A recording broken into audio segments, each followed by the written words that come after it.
Friends, welcome to सरकारी खबर। आज मैं आपके लिए लेकर आई 26 जून 2020 के इंपॉर्टेंट करंट अफेयर एमसीक्यू। तो मैं रिक्वेस्ट करूंगी वीडियो को एंड तक ज़रूर देखिएगा, और जिन्होंने मेरे चैनल को सब्सक्राइब नहीं किया है वो प्लीज़ ही सब्सक्राइब ज़रूर कर लीजिए। आइए स्टार्ट करते हैं। इनमें से किसने स्किल बिल्ड रिग्नाइट को नौकरी चाहने वालों तक पहुंचने के लिए लॉन्च किया है? और इसके ऑप्शंस हैं स्टेट बैंक ऑफ इंडिया, भारतीय वाणिज्य एवं उद्योग महासंघ, कौशल विकास और उद्यमिता मंत्रालय, बीसीसीआई।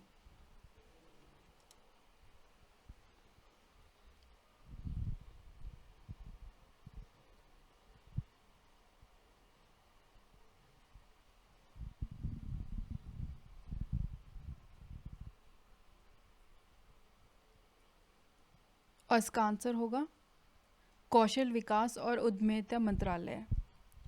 तो इस परियोजना का उद्देश्य अधिक नौकरी चाहने वालों तक पहुंचना और भारत में व्यापार मालिकों को नए संसाधन प्रदान करना है। चलते हैं अगले क्वेश्चन पे। हाल ही में किस मंत्रालय ने देखो अपना देश वेबिनार श्रृंखला का आयोजन किया है? और इसके ऑप्शंस हैं पर्यटन मंत्रालय, विमानन मंत्रालय, रक्षा मंत्रालय, विदेशी मामले मंत्रालय।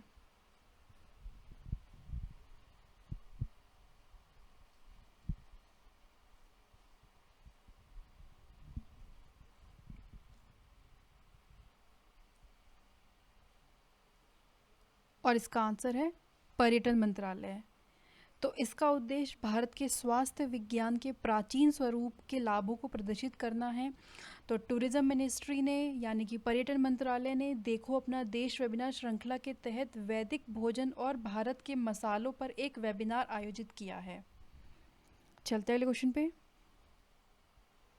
जोएल शूमाकर, जिनका हाल ही में निधन हो गया है, एक प्रसिद्ध क्या थे?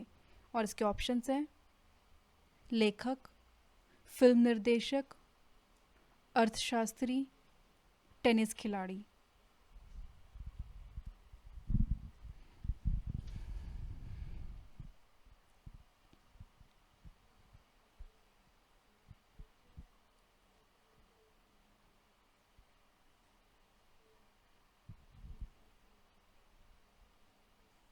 और इसका आंसर है मूवी डायरेक्टर यानी कि फिल्म निर्देशक।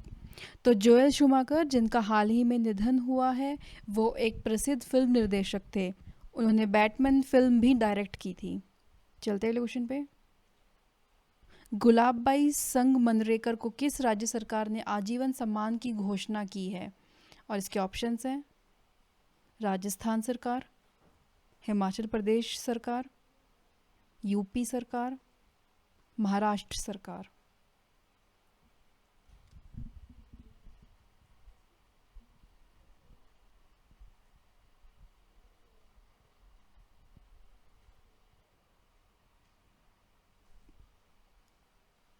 और इसका आंसर है महाराष्ट्र सरकार। तो महाराष्ट्र सरकार ने लोक कलाकार गुलाबबाई संगमनरेकर को Vithabai Narayan Gaonkar life time achievement award दिए जाने की घोषणा की है। और ये Vithabai Narayan Gaonkar life time achievement award वरिष्ठ तमाशा यानी कि लोक कला कलाकार को दिया जाता है। वर्ष 2018 से 2019 का सम्मान गुलाबबाई संगमनरेकर को प्रदान किया जा रहा है। इस अवार्ड में 5 लाख रुपए का पुरस्कार, एक प्रशस्ति पत्र और एक स्मृति चिन्ह प्रदान किया जाता है। चलते अगले क्वेश्चन पे। किस राज्य ने ई पंचायत पुरस्कार 2020 जीता है? और इसके ऑप्शंस हैं राजस्थान, हिमाचल प्रदेश, यूपी, असम।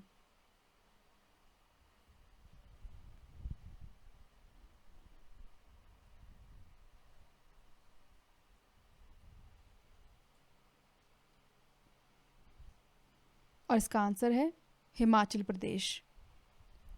तो हिमाचल प्रदेश राज्य पंचायती राज विभाग ने ई पंचायत पुरस्कार 2020 का प्रथम पुरस्कार जीता है। ये पुरस्कार केंद्रीय पंचायती राज मंत्रालय द्वारा दिया जाता है।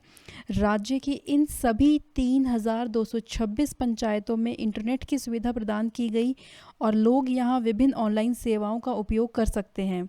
इन पंचायतों में परिवार रजिस्टर, जन्म, मृत्यु और विवाह के पंजीकरण जैसी विभिन्न सेवाएं ऑनलाइन पंजीकृत हैं।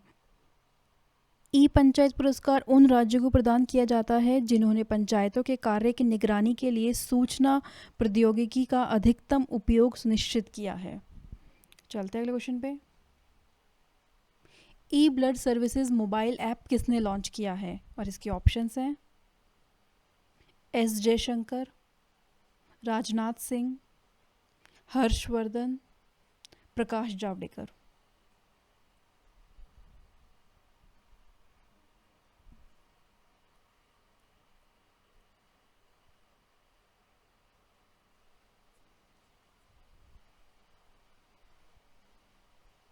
और इसका आंसर होगा हर्षवर्धन। तो केंद्रीय स्वास्थ्य और परिवार कल्याण मंत्री हर्षवर्धन ने इंडियन रेड क्रॉस सोसाइटी की ई ब्लड सर्विसेज मोबाइल एप्लीकेशन को लॉन्च किया है। Centre for development of advanced computing की ई रक्त कोष टीम ने डिजिटल इंडिया योजना के तहत ये एप्लीकेशन लॉन्च की है। तो ई ब्लड सर्विसेज एप्लीकेशन के जरिए कोई भी एक साथ 4 यूनिट खून की मांग कर सकेगा और जिसे ब्लड बैंक वापस लेने के लिए 12 घंटे तक इंतज़ार करेगा।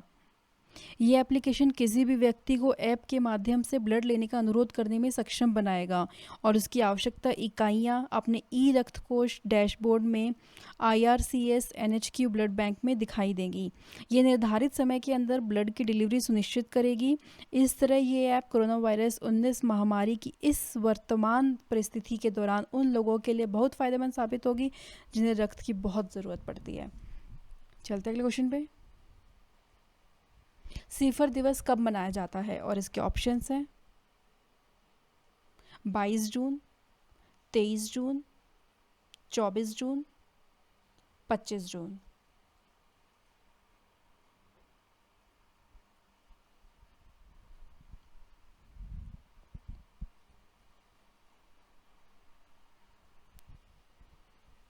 और इसका आंसर होगा 25 जून। तो अंतर्राष्ट्रीय समुद्री संगठन यानी कि इंटरनेशनल मैरीटाइम ऑर्गेनाइजेशन द्वारा 25 जून को सीफर डे यानी सीफर्स अथवा नाविकों के दिन के रूप में मनाया जाता है।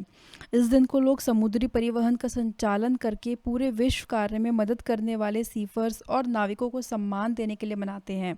इस साल सीफर्स का वार्षिक दिवस 25 जून को अपनी 10वीं वर्षगांठ मनाएगा और इस बार इसका थीम रखा गया है सीफर्स आर की वर्कर्स। ये अभियान महामारी के दौरान काम करने वाले नाविकों के बारे में जागरूकता बढ़ाने और उनके योगदान के लिए उन्हें धन्यवाद करने पर केंद्रित है। साथ ही ये उन लोगों को सम्मान देने और उनके साथ उचित व्यवहार करने के लिए भी प्रोत्साहित करेगा ताकि वे उनके द्वारा किए जा रहे अच्छे कार्य को जारी रख सकें। चलते हैं अगले क्वेश्चन पे। किस भारतीय अमेरिकी को इथियोपिया देश में अमेरिकी राजदूत के रूप में नियुक्त किया गया है? और इसके ऑप्शंस हैं CB जॉर्ज, गीता पासी, जावेद अशरफ, गुरजीत सिंह।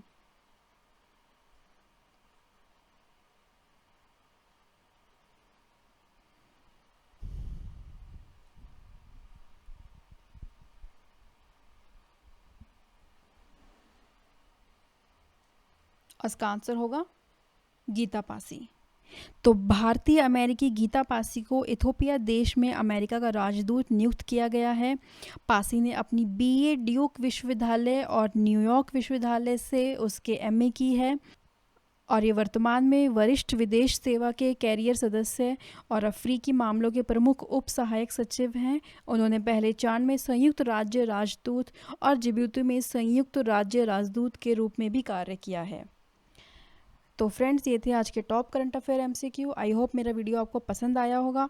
आप अपने सजेशंस मुझे कमेंट बॉक्स में दीजिए और जिन्होंने मेरे चैनल को सब्सक्राइब नहीं किया है वो प्लीज़ सब्सक्राइब ज़रूर कर लीजिए ताकि जब भी मैं वीडियो डालूँ आपको तुरंत उसका नोटिफिकेशन आ जाए और आपको कोई वीडियो मिस ना हो। Thank you for watching.